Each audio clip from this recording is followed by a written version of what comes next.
हरे कृष्ण। प्रतिदिन कृष्ण कथा को मु आपण मानक स्वागत करुच्ची।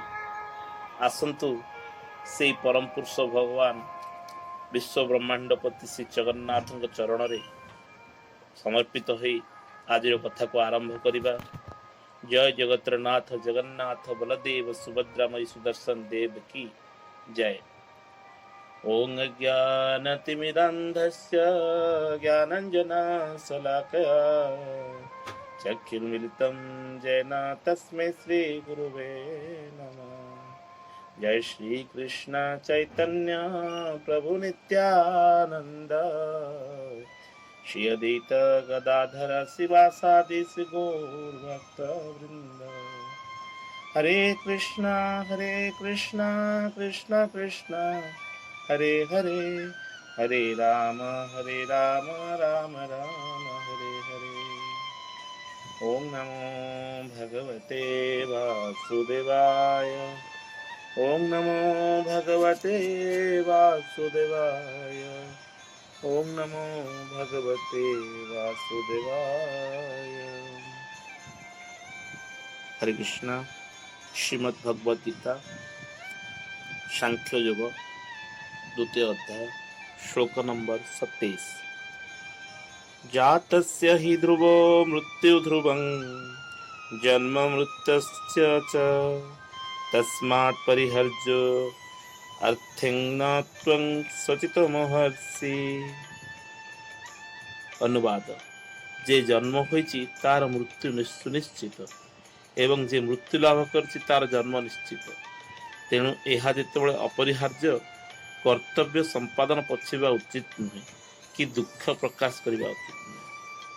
हरे कृष्ण। यही कथा को परम पुरुष भगवान कृष्णचंद्र अर्जुन को कहते जीवन कर्म अनुଯାୟୀ व्यक्ति को जन्म ग्रहण करने पड़ी था और निर्दिष्ट कर्म शेष कलापर अन्य एक जन्म नापी ताकू मृत्यु ग्रहण करने पड़े। जमती गोटे कंढे की चाबी देले से किसी समय चलला बंद हो जाए सेमती प्रत्येक जीवर जिते कौन शरीर को धारण करे आत्मा तार गोटे समय सीमा अच्छी से समय सीमा भितर से जन्म लाभ करे एवं से शरीर त्याग कर नूतन शरीर धारण करे। यही प्रकार चक्र चली थाए। यहीपरि गोटे पर गोटे मुक्ति न मिलवा पर्यंत जन्म एवं मृत्यु चक्र घूरी चलती।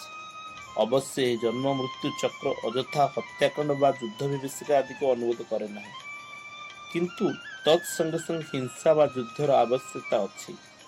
मानव समाज में शांति श्रृंखला रक्षा करने निमित्त एगुड़िक अपरिहार्य। ये कुरुक्षेत्र युद्ध परमेश्वर इच्छा अनुसार होतिबारु यह अपरिहार्य अटे और धर्मनीति रक्षा निमित्त करने को युद्ध करने क्षत्रियर कर्तव्य।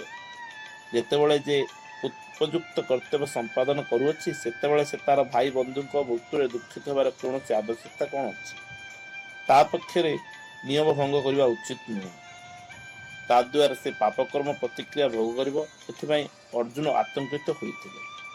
प्रकृत कर्तव्य संपादन विरोधी हेले तांकर भाई बंधु मृत्यु रोकिपर ना एवं भारमात्मक पंथा ग्रहण करने जो से निश्चित नीच जैन लाभ करेंगे अर्थात तांकर अधपतन हो। जदि अर्जुन तांकर से भाई बंधु कुटुंब मानक न मारती किंबा न मारी थांते ताहले तांकर भी निश्चय मृत्यु मुख से पड़ी था। कारण ये संसार रे जो शरीर सृष्टि होती जे जन्म लाभ कर तार मृत्यु निश्चय एवं मृत्यु पर फिर आउ थे शरीर जन्म ग्रहण करे। तेणु ये अर्जुन कर्तव्य हूँ से क्षेत्रीय धर्म संस्थापन पर युद्ध करने दरकार। जेहेतु गुरु भगवान परम पुरुष कृष्णचंद्र एठारे कहते तुम्हें युद्ध कर तुमर भाई बंधु प्रति दुख न करी आत्मा गुड़िक आत्मा को मुक्ति दियो। ये शरीर समस्त जीवन शैली किसी दिन शरीर को गोटे आत्मा धारण करे से आत्मा से समय भितर तार जो कर्तव्य थाए ताको संपादन करने को। प्रकृत में ये मानव समाज ये जो संसार रे आमे माने जन्म ग्रहण करिसंती ये संसार रे जो आत्मा आमे शरीर धारण करिछि प्रकृत में यह एक दुखालय। से परम पुरुष भगवान ब्रह्म ज्योति आमे माने ନିଜର ଭୁଲ ପାଇଁ ଏ ଦୁଃଖାଳୟକୁ ଅଭିଶପ୍ତ ହେଇକି ଆସିଛନ୍ତି। ତେଣୁ ଆମମାନଙ୍କର ପ୍ରକୃତ ଧର୍ମ ହେଉଛି ଆମେ ସେଇ ପରମ ପୁରୁଷ ଭଗବାନ ଯେଉଁଠାରେ ଗୋଲକ ବୃନ୍ଦାବନକୁ ଫେରିଯିବା ଏବଂ ସେଇ ପରମ ପୁରୁଷ ଭଗବାନଙ୍କୁ ପ୍ରାପ୍ତି ହେବା। ସେଥିପାଇଁ ଜୀବନରେ ବହୁତ ଗୁଡ଼ିଏ ଜିନିଷ କରିବାର ବାଟ ଅଛି, କିନ୍ତୁ ସେ ସମସ୍ତ ବାଟ ଭିତରୁ ସବୁଠୁ ସୁନ୍ଦର ଏବଂ ସୁଖଦ ବାଟ ହେଉଛି ଭକ୍ତି ଯୋଗ। ଭକ୍ତି ଯୋଗ, ଭକ୍ତି ସହକାରେ ଆମେ ଯଦି ଭଗବାନଙ୍କ ସେବା କରିବା ତାହେଲେ ନିଶ୍ଚୟ ଆମେ ଆମ ଜୀବନର ଲକ୍ଷ୍ୟ ସେଇ ପରମ ପୁରୁଷ ଭଗବାନଙ୍କୁ ପ୍ରାପ୍ତି ହେବା ଏବଂ ସୁଖ ଶାନ୍ତିରେ ଭରିଯିବା। ପ୍ରତ୍ୟେକ ଜିନିଷର ଏକ ସମୟ ଥାଏ। ସେହିପରି ଭାବରେ ଯଦି ଏ ସଂସାରରେ ଆମେ ଭଗବାନଙ୍କର ସେବା କରିବା ତେଣୁ ନିଶ୍ଚୟ ପ୍ରକୃତ ସମୟ ଆସିଲେ ଆମେ ଭଗବାନଙ୍କୁ ପ୍ରାପ୍ତି ହେଇପାରିବା। ଏଇ କଥାରୁ ଆମେ ଗୋଟେ କଥା ଉଦାହରଣ ନେଇପାରିବା, ସେଇ ପରମ ପୁରୁଷ ଭଗବାନ ଭକ୍ତ ବତ୍ସଳ, ସେ ତାଙ୍କର ଭକ୍ତ ପାଇଁ ସବୁ କିଛି କରିଯାଆନ୍ତି।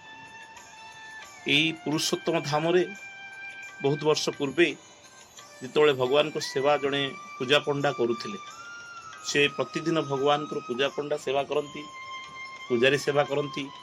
ବିଗ୍ରହଙ୍କର, ଜଗନ୍ନାଥ ବଳଭଦ୍ର ସୁଭଦ୍ରାଙ୍କର, ମହାପ୍ରଭୁଙ୍କର ବହୁତ ଗୁଡ଼ିଏ ସେବକ ଅଛନ୍ତି। ତା ଭିତରେ ପୂଜା ପଣ୍ଡା ଜଣେ ସେବକ। ତ ଏଇ ଯେଉଁ ପୂଜା ପଣ୍ଡା ସେବକ ଥିଲେ ସିଏ ଭଗବାନଙ୍କୁ ବହୁତ ଭଲ ପାଉଥିଲେ। ତ ଏମିତି ସମସ୍ତେ ସେବା କରନ୍ତି, କିନ୍ତୁ ସେ ପଣ୍ଡା ଜଣକ ଭଗବାନଙ୍କୁ ବହୁତ ଭଲ ପାଉଥିଲେ ଏବଂ ତାଙ୍କର ରୁଚି ଥିଲା ଭଗବାନଙ୍କର କଥା ଶ୍ରବଣ କରିବା। କାରଣ ଯେ ଭକ୍ତ, ଭକ୍ତିର ଗୋଟିଏ ମାର୍ଗ ହେଉଛି କଥା ଶ୍ରବଣ କରିବା। ଯେଉଁ ନବାଦ୍ୟ ଭକ୍ତି ଅଛି, ଯେଉଁ 9 ପ୍ରକାର ଭକ୍ତି ଅଛି, ତା ଭିତରେ ଶ୍ରବଣ ଗୋଟେ ପ୍ରକାର ଭକ୍ତିର ଯୋଗ। ତ ସେ ଭକ୍ତ ଜଣକ, ସେ ପୂଜା ପଣ୍ଡା ଜଣକ କୌଣସି ଜାଗାରେ ଯଦି ଭକ୍ତଙ୍କ କଥା, ଭଗବାନଙ୍କ କଥା, ସେ ଜଗନ୍ନାଥ ମହାପ୍ରଭୁ କୃଷ୍ଣଚନ୍ଦ୍ରଙ୍କ କଥା ପଡ଼ୁଥିଲା ତ ସେ ସବୁ ଭୁଲି ଯାଉଥିଲେ, ଖାଇବା ପିଇବା ବି ଭୁଲି ଯାଉଥିଲେ। ତ ଏହିପରି ଭାବରେ ସିଏ ଭଗବାନଙ୍କର ନିଚ୍ଛକ ସେବା କରନ୍ତି ଏବଂ ଯେଉଁଠି କଥା ହୁଏ ତାକୁ ଯାଇ ଶୁଣନ୍ତି, ସବୁ ସଂସାର ପୁରା ଭୁଲି ଯାଆନ୍ତି। ତାପରେ ଏହିପରି ଭାବରେ କିଛି ଦିନ ଗଲା ପରେ ତାଙ୍କର 2-3ଟି ଝିଅ ଥିଲେ, 3ଟି ଝିଅ ଥିଲେ। ତ ତାଙ୍କ ପତ୍ନୀ, ଯେ ଧର୍ମପତ୍ନୀ ଥିଲେ, ସବୁବେଳେ କହନ୍ତି, ତୁମେ ତ ସେଇ କାଳିଆ ସାଆନ୍ତଙ୍କର ସେବା କରୁଛ, ତୁମର ସେବାରେ ତୁମକୁ କ'ଣ ମିଳୁଛି? ତ ବହୁତ ବିଗଡ଼ନ୍ତି ତାଙ୍କ ଉପରେ। କିନ୍ତୁ ଯଦିଓ ବିଗଡ଼ନ୍ତି, କିନ୍ତୁ ସେ ବି ଭଗବାନଙ୍କ ସେବା କରନ୍ତି। କିନ୍ତୁ ମନ ଭିତରେ ଦୁଃଖ କରନ୍ତି ଯେ ମୋ ସ୍ୱାମୀ କିଛି କରୁନାହାନ୍ତି, ମୋ ପାଇଁ କିଛି କରୁନାହାନ୍ତି, ପିଲାମାନଙ୍କ ପାଇଁ କିଛି କରୁନାହାନ୍ତି, ଆଉ ଏମାନେ ବିବାହର ସଭାର ସମୟ ହେଲାଣି। ତ ଦିନେ ତାଙ୍କ ପତ୍ନୀ ବହୁତ ବିରକ୍ତି ହେଇ କହିଲେ, ଇଏ ସବୁବେଳେ ଯାଆନ୍ତି, ଏ ସେବା ପୂଜା ପଣ୍ଡା ଜଣକ ମନ୍ଦିରକୁ ଯାଆନ୍ତି, ସେବା କରନ୍ତି, ସେବା କରିକି ଆସିକି କେଉଁଠି କଥାରେ ବସି ଯାଇଥିବେ, ଘର ସଂସାର ଆଡ଼େ କୁଆଡ଼େ କ'ଣ ଗଲାଣି ସେ କଥା ମନେ ନଥିବ। ସେ ତ ଭକ୍ତ ନା, କିନ୍ତୁ ଭକ୍ତର କଥା ଭଗବାନ ଜାଣନ୍ତି। ତ ଦିନେ ତାଙ୍କ ଧର୍ମପତ୍ନୀ କହିଲେ, ଝିଅର ବିବାହର ବୟସ ହେଲାଣି, ପାଖ ପଡ଼ିଶା ମାନେ ସବୁ ଝିଅ ବିବାହ ହେଇଗଲେଣି, ତମେ ଯଦି ତା ପାଇଁ ଗୋଟେ ଉପଯୁକ୍ତ ବରପାତ୍ର ନ ଖୋଜିବ ତାହେଲେ ସିଏ କ'ଣ ଅବିବାହିତ ରହିବ? ତ ଇଏ କହିଲେ, ପୂଜା ପଣ୍ଡା କହିଲେ, ସେଇ ପରମ ପୁରୁଷ ଭଗବାନ ଜଗନ୍ନାଥ, ସେ କାଳିଆ ସାଆନ୍ତ ସେ କଥା ବୁଝିବ, ତାର ଝିଅ ସିଏ ବୁଝିବ, ତମେ ଏତେ ବ୍ୟସ୍ତ ହୁଅ ନା। ତ ସେଦିନ ତାଙ୍କ ଧର୍ମପତ୍ନୀ ତାଙ୍କୁ ବହୁତ ବିଗିଡ଼ିଥିଲେ ଏବଂ ବିଗିଡ଼ିଲା ପରେ ପୂଜା ପଣ୍ଡା ମନ୍ଦିର ବାହାରି ଯାଇଥିଲେ। କିଛି ସମୟ ପରେ ତାଙ୍କର ଝିଅ ଯାଇଥିଲା ପାଣି ଆଣିବାକୁ। ଆଉ ସେଇ ପାଣି ଆଣିବାକୁ ଯେତେବେଳେ ଜ୍ୱର ଭଳିକି ଫେରୁଥିଲା କୂଅରୁ, ସେତେବେଳେ ସେଇପଟେ ରାଜାଙ୍କର ମନ୍ତ୍ରୀଙ୍କ ପୁତ୍ର ଯାଉଥିଲା ଏବଂ ସେ ପୂଜା ପଣ୍ଡାର ଝିଅକୁ ଦେଖିଥିଲା। ଦେଖିଲା ପରେ ତ ସୈନ୍ୟ ସାମନ୍ତ ପଠେଇ ପ୍ରସ୍ତାବ ଦେଇଥିଲା ଯେ ପୂଜା ପଣ୍ଡାଙ୍କ ମାଆଙ୍କୁ ଯେ ମୁଁ ତୁମ ଝିଅକୁ ବିବାହ କରିବି। ଯେତେବେଳେ ପୂଜା ପଣ୍ଡା ଫେରିଲେ, ତାଙ୍କ ଧର୍ମପତ୍ନୀ ଖୁସି ହେଇ କହି ଜଣେଇଲେ ଯେ ତୁମେ ଯେଉଁ ଆମେ ବ୍ୟସ୍ତ ହେଉଥିଲେ ଝିଅ ବାହାଘର ପାଇଁ, ତ ଝିଅ ବାହାଘର ଛାଁ ଠିକ୍ ହେଇଯାଇଛି। ତ ପୂଜା ପଣ୍ଡା ସେତେବେଳେ ଭଗବାନଙ୍କୁ ଜଣେଇକି ଆସିଥିଲେ। ତ ଦେଖନ୍ତୁ ଭଗବାନଙ୍କର କି ଅଜବ ଲୀଳା, ଭଗବାନଙ୍କର ଏ ମାନବୀ ଲୀଳା ଶୁଣିଲେ ଆଖିରେ ଲୁହ ଆସିଯାଏ। ତ ସିଏ ପୂଜା ପଣ୍ଡା ସେ କଥା ଭଗବାନଙ୍କୁ ଜଣେଇକି ଆସିବାକୁ ଆଡ଼କୁ ଘରେ ଆସି ପହଞ୍ଚିଲା ବେଳେ ତାଙ୍କ ଝିଅର ବାହାଘର ଠିକ୍ ହେଇଯାଇଛି। ତ ମନ୍ତ୍ରୀଙ୍କ ପୁଅ 3 ମାସ ପରେ ବାହାଘର ଠିକ୍ କରିଦେଇ ଗଲେ ଯେ ଆମେ 3 ମାସ ପରେ ଆସିବୁ, ଝିଅକୁ ବିବାହ କରି ନେବୁ। ତ ଏଇ କଥା ସରିଲା ପରେ କିନ୍ତୁ ପୂଜା ପଣ୍ଡା ଫେରେ ତାଙ୍କ ପୂଜାରେ ବ୍ୟସ୍ତ ରହିଲେ ଏବଂ ତାଙ୍କ ସଂସାରକୁ ଫେରେ ଧୀରେ ଧୀରେ ଭୁଲିବାକୁ ଲାଗିଲେ, ଭଗବାନଙ୍କ ସେବାରେ ବ୍ୟସ୍ତ ରହିଲେ। ଦିନ ପରେ ଦିନ ଗଡ଼ି ଚାଲିଲା। बाहाघर मासे मात्र बाकी थाए।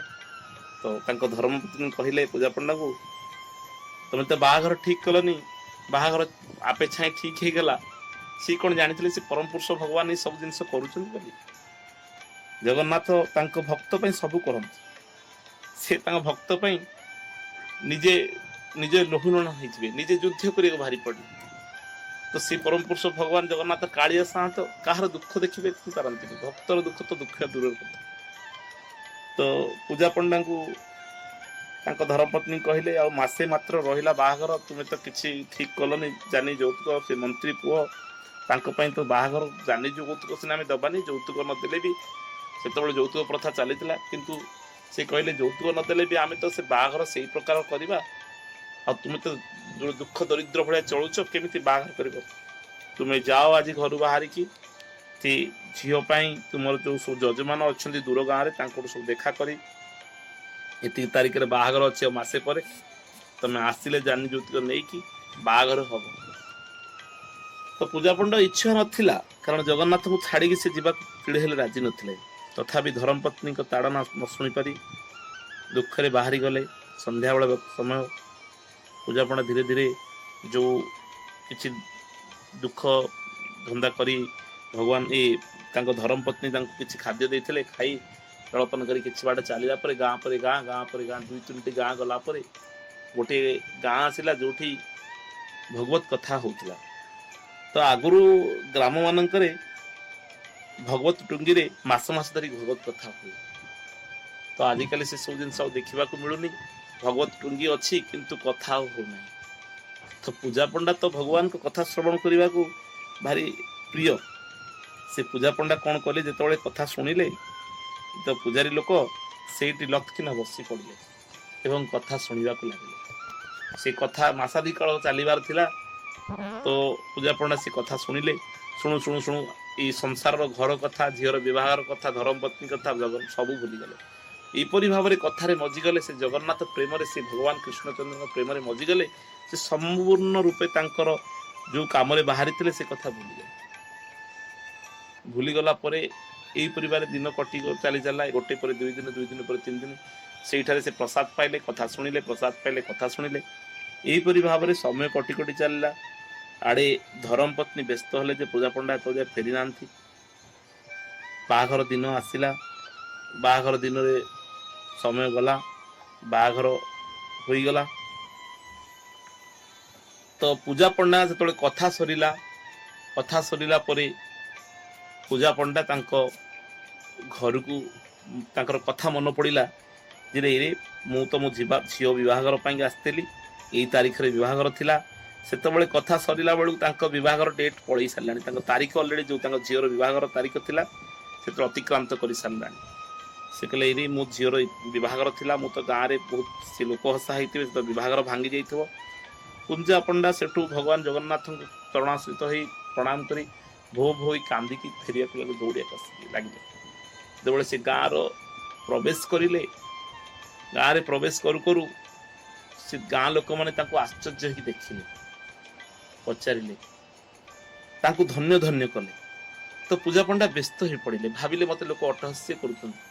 गाँव प्रत्येक व्यक्ति प्रणाम करुए एवं दंडवत कहता महाशय, पुजारी महाशय, आपण एपरी विवाहर ये 10 खंड गाँव में कहीं कर एते सुंदर विवाहर, एते सुंदर भोजन।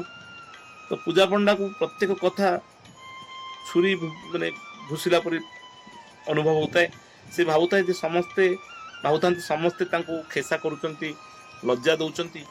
तो पूजा पंडा कांदी कांदी गाँव धीरे धीरे गोटे गोटे घर अतिक्रांत करी निज घर पाखक आसला बेलू देखिले धर्मपत्नी से पटू बाहर पाट लुगा पिंधि सुंदर भाव सज होती।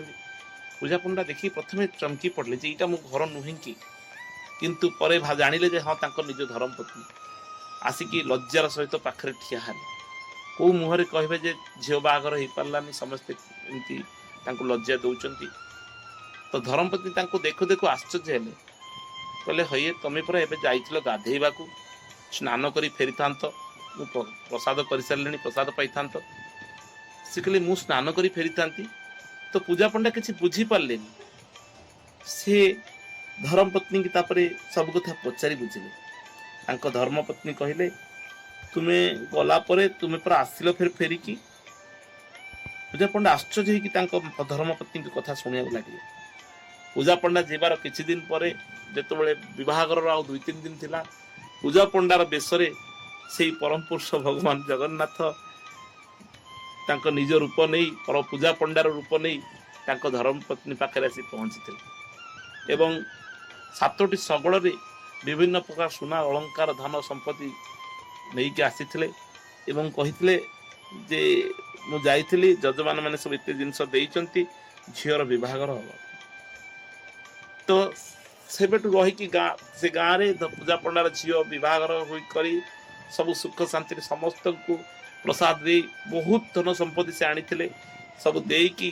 सेवा करी धर्मपत्नी से रही घरे बेसरे रही यही जो पूजा पंडा आसबार किसी समय पूर्व धर्मपति की कहले जे मुझे स्नान करके आसुची कहीकि तैल धरी चलीगले बाहर को और से समय भितर पूजा पंडा प्रकृत जे पूजा पंडा आसी पहुंची तो ये कथा शुणिला जगन्नाथ को लीला शुणी पूजा पंडा भो भो कांदी उठिकी तले गड़िया को लगे कहले हे प्रभु जगन्नाथ तुम्हें मु तुमको एते दिन पूजा कली एते दिन सेवा कली तुम्हें किंतु मते दर्शन देलानी किंतु मो धर्मपत्नी दर्शन देले धर्मपत्नी किसी बुझा आगु सी बुझेले प्रणाम कले कहले तुम्हें प्रकृति जड़े भक्त तुम्हें जदि भक्त न होता तो तुम्हें जगन्नाथ को दर्शन कर न कारण मुझे सब कथा करनी मु तो बाहर कथार व्यस्त तापर प्रकृत कथा कहले केमती मासादी काल से कथा शुणुले कथा श्रवण करुले जाए